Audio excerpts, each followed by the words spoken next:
অসমবয়সী প্রেম, romance থেকে শুরু করে টান টান গল্পের প্লট বাংলা সিরিয়ালে বোধহয় এই প্রথম। এরপর আসছে সিজন 2। আকাশ কুসুম ধারাবাহিককে টিআরপি দিয়ে বিচার করা হলেও বেশ হিট ডালিয়ার রক্তিমের প্রেম কাহিনী। আপনার কেমন লাগে? বয়স 50-এর কোঠায় তো কি হয়েছে, এখনো নায়কের ভূমিকা যে কতটা বাজিমাত করতে পারেন তা দেখিয়ে দিচ্ছেন সম্রাট মুখার্জি। বিপরীতে মিষ্টি অভিনেত্রী কথা চক্রবর্তী। অনস্ক্রিন কথা এবং সম্রাটের কেমিস্ট্রি হিট হওয়ার সিক্রেটটা কি?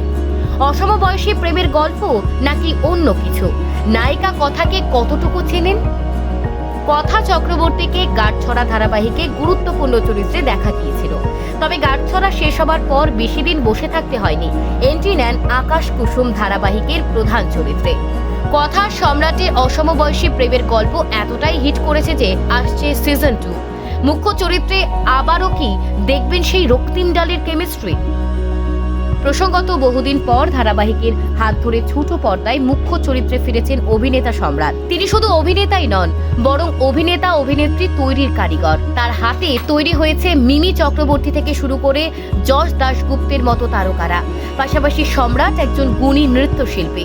অভিনয়ের কেরিয়ার প্রায় 24 বছরের। সেই জীবন দিয়েই তিনি উপলব্ধি করেছেন স্বার্থ আর অলীক ভাবনাকে ত্যাগ করতে হবে। শুধু স্বপ্ন দেখলেই চলবে না, তা পূরণের সঠিক মাধ্যমটা খুঁজে নিতে হবে। কিছুদিন আগে টলিউডের অন্দরে বেশ জোরালো গুঞ্জন ওঠে আকাশ কুসুম নাকি শেষ হচ্ছে, কিন্তু নিন্দুকদের সে কথা সত্যি হয়নি, বরং শুরু হচ্ছে নতুন ভাবে। এই ধারাবাহিকের জুটি দর্শকের এতটাই মনে ধরেছে যে আসছে আকাশ কুসুম 2। হ্যাঁ, এটা ঠিক, রক্তিম আর ডালিকে দেখতে পাবেন, কিন্তু অন্য নামে, অন্য গল্পে। এই গল্পে তারা এসআরকে আর রিশা। এখানে সম্রাট শহরের নামী গায়ক, অপরদিকে প্রাণোচ্ছল মেয়ের রিশা, যাদের মধ্যে একদমই মিল নেই, অথচ রয়েছে অজানা গভীর এক টান। দুই বিপরীত মেরুর মানুষ, এদের মধ্যে মনের মিলটা কিভাবে হবে?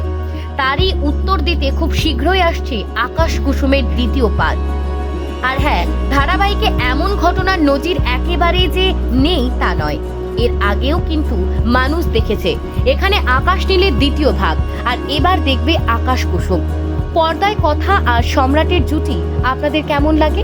অসমবয়সী এই প্রেমের কাহিনী যদি আপনার ভালো লেগে থাকে, তাহলে একটা কমেন্ট, লাইক করতে ভুলবেন না।